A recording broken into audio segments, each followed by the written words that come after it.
Hello friends, good morning. Welcome to Yashpal classes. कल हमने section 2A से लेकर 2D तक देखा था, परिवार तक। आज हम सेक्शन 2G से देखेंगे। बीच की जो डेफिनेशन ज़्यादा इंपॉर्टेंट नहीं है, वो हम बाद में डिस्कस कर लेंगे। तो फर्स्ट इसमें डेफिनेशन हमें दे रखी है 2G में जांच की। जांच किसके द्वारा की जाएगी, जांच की प्रकृति क्या होती है, ये सब हम देखेंगे। तो जांच ये एक विचारण से भिन्न प्रक्रिया, यानी इसमें ट्रायल को शामिल नहीं किया गया है। ये किसके द्वारा की जाएगी, ये न्यायालय या मजिस्ट्रेट के द्वारा की जाती है। इसकी प्रकृति क्या है, इसकी प्रकृति न्यायिक प्रकृति है। न्यायिक प्रकृति का मतलब होता है जो न्यायालय या मजिस्ट्रेट के द्वारा की जाए।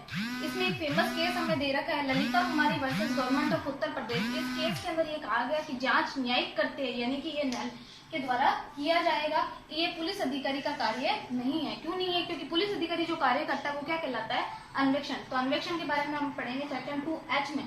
2H में क्या दे रखा है, जो पुलिस अधिकारी द्वारा किया जाए। अन्वेषण किसके द्वारा किया जाएगा फ्रेंड्स, पुलिस अधिकारी द्वारा किया जाता है।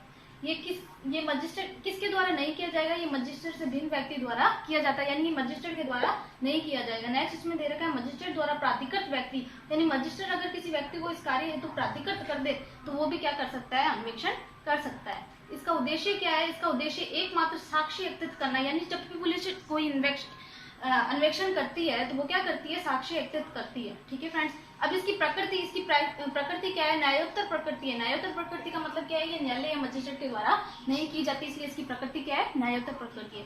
इसमें एक फेमस केस हमें दे रखा है, state of Uttar Pradesh versus Bhagwant Kishore का मामला। इस केस में हमें ये कहा गया कि अन्वेषण का उद्देश्य मात्र साक्ष्य एकत्रित करना है, न कि जांच करना है। ठीक है फ्रेंड्स। सो फ्रेंड्स, अब हम अन्वेषण, जांच एवं विचारण में क्या अंतर है ये समझेंगे। तो विचारण की परिभाषा सीआरपीसी में कहीं भी नहीं दी हुई। ठीक है फ्रेंड्स। अब इसमें हमने देखा कि इसकी प्रकृति क्या है। अन्वेषण की प्रकृति क्या है, न्यायोत्तर प्रकृति। जैसा कि अभी मैंने बताया कि पुलिस अधिकारी द्वारा किया जाता है, ना कि मजिस्ट्रेट द्वारा, इसलिए इसकी प्रकृति क्या है, न्यायोत्तर है। ठीक है फ्रेंड्स। नेक्स्ट हमें दे रखा है जांच। जांच मजिस्ट्रेट या न्यायालय द्वारा की जाती है, इसलिए इसकी प्रकृति क्या होगी, न्यायिक। और विचारण भी मजिस्ट्रेट या न्यायालय द्वारा किया जाता है, इसलिए इसकी प्रकृति भी क्या होगी, न्यायिक होगी। Okay friends. अन्वेषण किसके द्वारा किया जाएगा, अन्वेषण पुलिस अधिकारी या मजिस्ट्रेट से भिन्न ऐसे व्यक्ति द्वारा जिसे मजिस्ट्रेट से हेतु प्राधिकृत करे उस व्यक्ति द्वारा किया जाएगा। जांच किसके द्वारा की जाएगी फ्रेंड्स, जांच मजिस्ट्रेट के द्वारा की जाएगी। विचारण किसके द्वारा किया जाएगा, तो विचारण भी मजिस्ट्रेट के द्वारा किया जाएगा। अन्वेषण का उद्देश्य क्या है, अन्वेषण का एकमात्र उद्देश्य खाली साक्ष्य एकत्रित करना ही है। नेक्स्ट हमें दे रखा है जांच। जांच के क्या उद्देश्य है, जांच का उद्देश्य या तो अभियुक्त को दोष सिद्ध करना या फिर सेशन न्यायालय या अधीनस्थ को सुपुर्द करना। ठीक है। भरण पोषण की जो भी कार्यवाही है वो भी जांच के अंतर्गत आएगी। और प्रथम दृष्टया मामला क्या बन रहा है, ये जांच के द्वारा ही पता लगाया जाएगा। अब नेक्स्ट है विचारण का उद्देश्य। विचारण का क्या उद्देश्य है, अभियुक्त को या तो दोष सिद्ध करना या दोष मुक्त करना।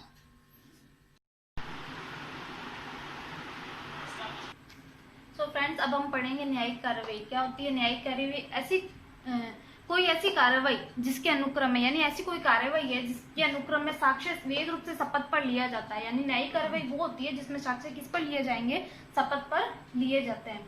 अब नेक्स्ट अपनी डेफिनेशन है स्थानीय अधिकारिता। क्या होता है लोकल जुरिस्डिक्शन, वह स्थानीय क्षेत्र, ऐसा कोई स्थानीय क्षेत्र जिसके भीतर न्यायालय या मजिस्ट्रेट, यानी कि कोई न्यायालय या मजिस्ट्रेट है एक क्षेत्र के भीतर अपनी सभी यकीनी शक्तियों का, यानी अपनी सारी शक्तियों का प्रयोग कर सकते हैं, ऐसा क्षेत्र क्या कहलाएगा, स्थानीय अधिकारिता के अंतर्गत आएगा। स्थानीय क्षेत्र कौन कौन से हो सकते हैं, या तो राज्य होएगा या राज्य का संपूर्ण भाग या फिर उसका कोई हिस्सा भी स्थानीय क्षेत्र के अंतर्गत आ सकता है। ठीक है फ्रेंड्स। नेक्स्ट अपनी डेफिनेशन है महानगर क्षेत्र। क्या होता है महानगर क्षेत्र, सीआरपीसी के अंदर जब हम महानगर क्षेत्र की परिभाषा पढ़ेंगे तब उसमें लिखा हुआ है कि जो सेक्शन 8 में दिया हुआ है वो होगा महानगर क्षेत्र। तो क्या है महानगर क्षेत्र, देखते हैं। देखो, राज्य सरकार के अपने अधिसूचना में, यानी गजट नोटिफिकेशन द्वारा अगर किसी राज्य को महानगर क्षेत्र घोषित कर देती है, ऐसा राज्य जिसकी जनसंख्या 10 लाख से अधिक है। इसकी कंडीशन क्या है, इसकी जनसंख्या कितनी होनी चाहिए, 10 लाख से अधिक होनी चाहिए। ठीक है फ्रेंड्स। तो प्रारंभ में कौन कौन से जो क्षेत्र थे जो महानगर क्षेत्र के अंतर्गत माने गए थे, तो मुंबई, कलकत्ता और प्रेसिडेंसी जो नगर थे उनको शुरुआत में क्या है, महानगर घोषित किया गया था। नेक्स्ट अपनी डेफिनेशन है ऑफेंस, यानी कि अपराध। क्या होता है अपराध, ऐसा कोई कार्य या करते, यानी ऐसा कोई कार्य या काम जिसके द्वारा क्या है, तत्समय प्रवर्त विधि द्वारा, यानी उस समय जो प्रवर्तन में विधि है उसके द्वारा उसे क्या बना दिया गया है, दंडनीय बना दिया गया है, जिसके लिए उसकी दंड मिलेगा। या फिर पशु अत्याचार अधिनियम की धारा 20, यानी कि पशु अत्याचार अधिनियम जो है उसकी धारा 20 के अंतर्गत जिसके लिए परिवाद किया जा सके वो भी क्या कहलाएगा, हमारा अपराध कहलाएगा।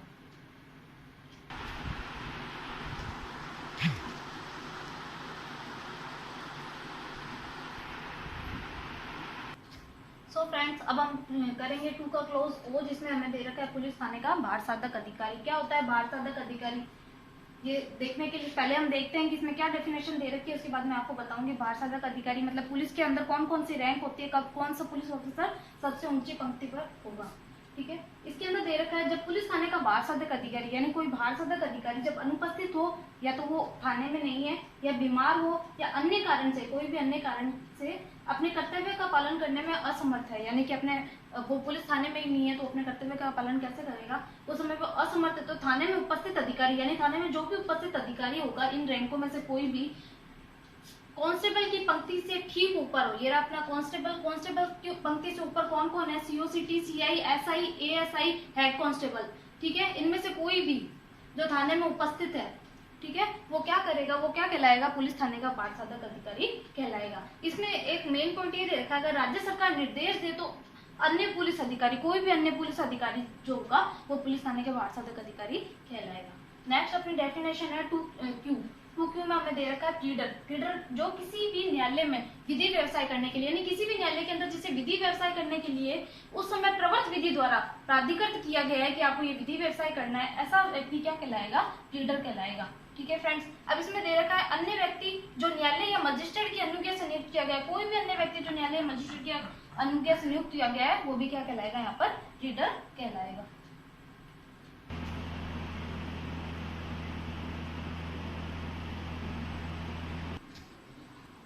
तो फ्रेंड्स अब हम पढ़ेंगे पुलिस रिपोर्ट जो सेक्शन 2R में दे रखी है, R4 रिपोर्ट, और इसका क्लोज भी क्या है अपना R है। सीआरपीसी सेक्शन 173 के अंदर न्यायालय या मजिस्ट्रेट के समक्ष जो भी रिपोर्ट प्रस्तुत की जाती है, ठीक है फ्रेंड्स, जो किसी घटना के घटने के पश्चात जिसमें साक्ष्य एकत्रित किए जाते हैं, ऐसी रिपोर्ट क्या कहलाती है, हमारी पुलिस रिपोर्ट कहलाती है। अब इसमें एक चीज मेन है कि केस डायरी क्या होती है, कई बार पूछ लिया जाता है, तो समस्त मसौदा डॉक्यूमेंट, जितने भी डॉक्यूमेंट है जिसकी सीडी बनाई जाती है, ऐसी सीडी हमारी क्या कहलाती है, केस डायरी कहलाती है। नेक्स्ट हमारा है पुलिस स्टेशन जो कि सेक्शन 2S में दे रखा है, एस फॉर स्टेशन, और इसका क्लोज भी क्या है, हमारा एस है। ठीक है फ्रेंड्स, राज्य सरकार ने अधिसूचना द्वारा जिसे क्या है पुलिस स्टेशन घोषित किया है, ऐसी जगह क्या कहलाएगी, हमारा पुलिस स्टेशन कहलाएगी। नेक्स्ट हमारा है 2W में दे रखा है हमें समन मामले, और 2X में हमें दे रखे हैं वारंट मामले। तो हम दोनों में डिफरेंस करते हुए भी इसकी डेफिनेशन देख लेंगे। समन मामले से ऐसा मामला विपरीत है जो कि वारंट मामला नहीं है। हमें सीआरपीसी में ये परिभाषा दे रखी है। तो वारंट मामला क्या होता है, वारंट मामला ऐसा मामला होता है जिसमें व्यक्ति को मृत्यु, आजीवन कारावास या 2 वर्ष से अधिक अवधि के जो भी दंडनीय अपराध होते हैं वो सारे क्या कहलाएंगे, किसके अंतर्गत आते हैं, वारंट मामले में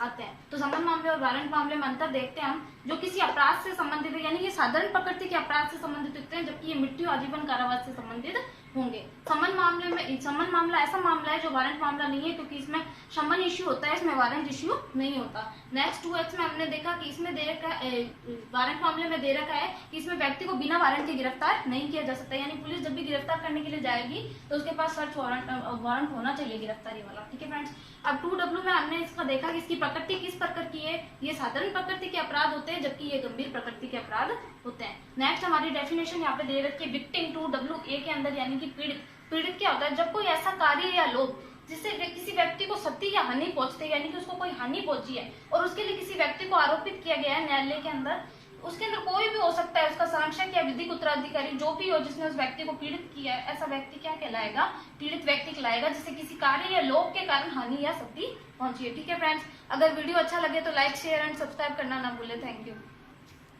फ्रेंड्स। हमारे बीच में एक डेफिनेशन रह गई थी, वो मैं करा देती हूँ आपको। लोक अभियोजक क्या होता है, लोक अभियोजक ये 2E में इसकी डेफिनेशन दे रखी है, सरकार द्वारा नियुक्त। नाम से पता चल रहा है ये किसकी पैरवी करेगा, सरकार की पैरवी करने के लिए नियुक्त किया जाता है। कौन सी सरकार, केंद्रीय या राज्य सरकार, किसी भी प्रकार की सरकार हो सकती है। ठीक है, ये सरकार की ओर से पैरवी करने के लिए नियुक्त किया जाता है। इसका बड़ा डिटेल किसमें दे रखा है, सेक्शन 124 सीआरपीसी के अंदर दिया हुआ है। Thank you friends.